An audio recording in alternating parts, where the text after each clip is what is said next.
कई बार जब लोग जीवन में काम करना शुरू करते हैं तब उन्हें बहुत ज़्यादा दर्द होता है, तकलीफ होती है, उन्हें बहुत ज़्यादा मेहनत करना पड़ता है और ये बात उनसे बर्दाश्त नहीं हो पाती है। उनका शरीर जवाब दे देता है और वो उस काम को छोड़कर किसी और तरकीब से सफल होने का प्रयास करते रहते हैं। लेकिन याद रखिएगा, इस प्रकार से कोई भी व्यक्ति जीवन में सफल नहीं हो पाता है। याद रखिएगा कि सफलता का मार्ग मेहनत, दर्द और तकलीफ से होकर गुजरेगा और यह आपको सहना ही पड़ेगा। तो इसके लिए आप हमेशा तैयार रहिए। तो चलिए इस बात को एक कहानी के माध्यम से समझते हैं। एक बार एक मूर्तिकार अपनी छेनी और हथौड़ी से एक पत्थर को भगवान की मूर्ति का आकार देने का प्रयास कर रहा था।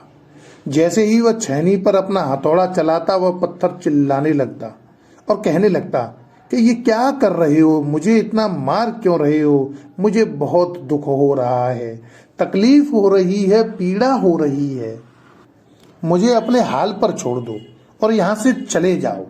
मूर्तिकार ने उस पत्थर से कहा, मुझे बहुत अच्छे से पता है कि तुम्हें बहुत ज्यादा दर्द हो रहा है, तकलीफ हो रही है और तुम बहुत ही ज्यादा पीड़ा में हो, लेकिन यदि आज तुमने इस दर्द को नहीं सहा, इस तकलीफ को नहीं सहा, तो जीवन भर तुम इसी प्रकार से पड़े रहोगे।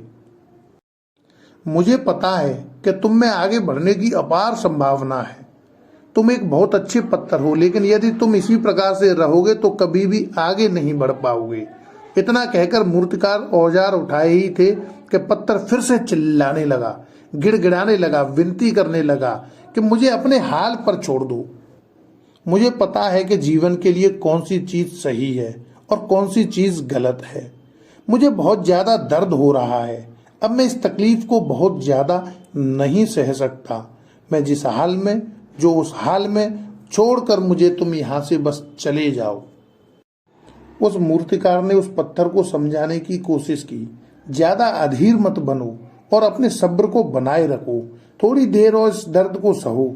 यदि इस दर्द को सह लिया तो मैं भगवान की मूर्ति के रूप में तुम्हारी स्थापना करवाऊंगा और फिर दूर दूर से लोग तुम्हारी पूजा करने आएंगे और पंडित और लोग तुम्हारी सेवा करेंगे। लेकिन पत्थर ने उस मूर्तिकार की एक भी बात नहीं मानी।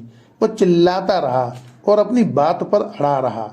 मूर्तिकार ने उस पत्थर को समझाने की बहुत कोशिश की, लेकिन वो पत्थर नहीं माना। अब मूर्तिकार भी थक चुका था और वह उस पत्थर को छोड़कर आगे बढ़ गया और थोड़ी ही दूर जाकर देखा कि एक और बहुत ही अच्छा पत्थर वह पड़ा हुआ है। उसने छेनी और हथौड़ी उठाई और उस पत्थर को मूर्ति बनाने के लिए वो तैयार हो गया। मूर्तिकार ने छेनी और हथौड़ी को बार बार दूसरे पत्थर पर जारी रखा। दूसरे पत्थर को भी दर्द हुआ, तकलीफ उसे भी हुई, लेकिन उस पत्थर ने बर्दाश्त कर लिया और देखते ही देखते थोड़े समय के बाद उस पत्थर ने भगवान की मूर्ति का रूप धारण कर लिया।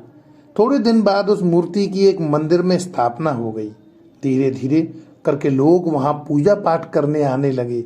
लोगों की मन्नतें वहां से पूरी होने लगीं और वह मंदिर बहुत ही ज्यादा प्रसिद्ध हो गया।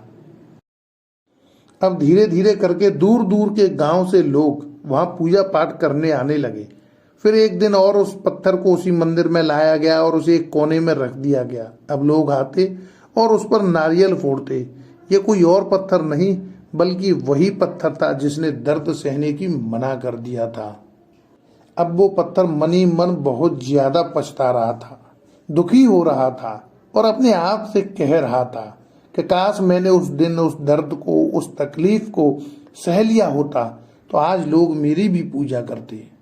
इसलिए आप भी अपने जीवन में हमेशा याद रखिएगा कि जब भी आप अपने कैरियर की शुरुआत में किसी काम को कर रहे हो, पढ़ाई कर रहे हो या कोई भी काम कर रहे हो, उसमें आपको दर्द हो रहा है, तकलीफ हो रही है, ज्यादा मेहनत करनी पड़ रही है, तो आप रुकिएगा मत, किसी और रास्ते की शुरुआत मत करिएगा, क्योंकि कोई और रास्ता आपको सफलता नहीं दे सकता है।